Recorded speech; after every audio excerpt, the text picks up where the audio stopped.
एक बार गौतम बुद्ध अपने भिक्षुओं के साथ एक सभा में बैठे हुए थे। उस सभा में बुद्ध के चाहने वालों से ज्यादा उनके विरोधी थे। जिसने सभा आयोजित की थी वह भी बुद्ध से ईर्ष्या करते थे। सभा का आयोजन राजा के महल में हुआ था, इसलिए राजा के सभी मुख्य लोग उस सभा में उपस्थित हुए थे। बुद्ध सभा में जाने से पहले ही जानते थे कि सभा में उनके विरुद्ध कोई न कोई षड्यंत्र अवश्य रचा जाएगा। सभा में जाने से पहले उनके शिष्य आनंद बुद्ध को सभा में जाने से मना कर रहे थे। उनका कहना था कि आपको सभा में नहीं जाना चाहिए, वहां के लोग आपके साथ दुर्व्यवहार करेंगे, न जाने आपके विरुद्ध कोई षड्यंत्र रच रखा होगा। लेकिन गौतम बुद्ध अपनी करुणा की वजह से अपने आप को उस सभा में जाने से नहीं रोक पाए। सभा की शुरुआत होते ही बुद्ध से ईर्ष्या करने वाले लोगों का यही प्रयास होता कि बुद्ध से कुछ ऐसा प्रश्न किया जाए जिसका उत्तर गौतम बुद्ध न दे पाए। बहुत से तीखे प्रश्न पूछे जाते, परंतु बुद्ध सभी प्रश्नों का उत्तर बड़ी आसानी से दे देते थे।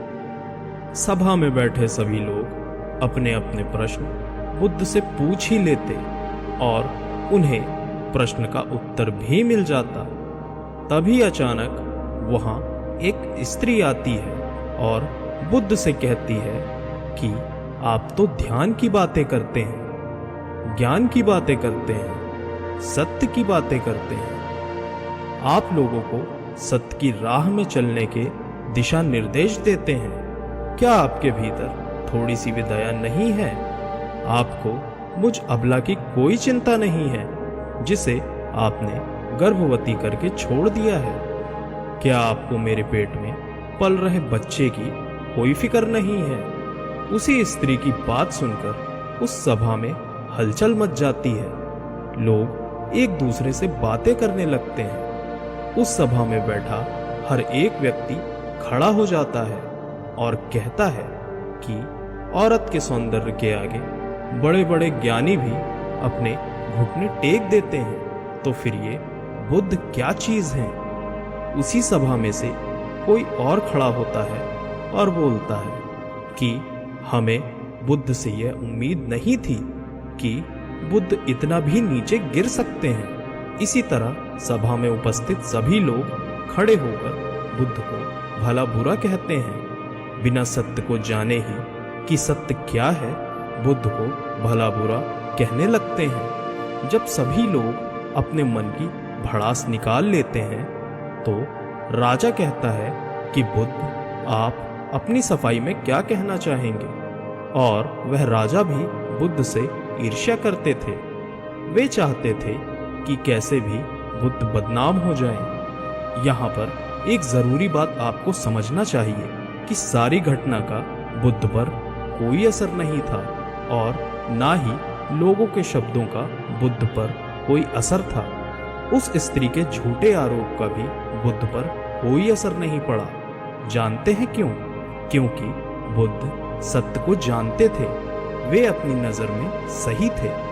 सूत्र यही है कि चाहे पूरी दुनिया आपके खिलाफ क्यों ना हो जाए, अगर आप अपनी नजर में सही हैं, अगर आप अपने आप को जानते हैं कि आप सत्य के साथ खड़े हैं, तो आपका कोई कुछ भी नहीं बिगाड़ सकता है। सभा के सभी लोग संदेह में थे।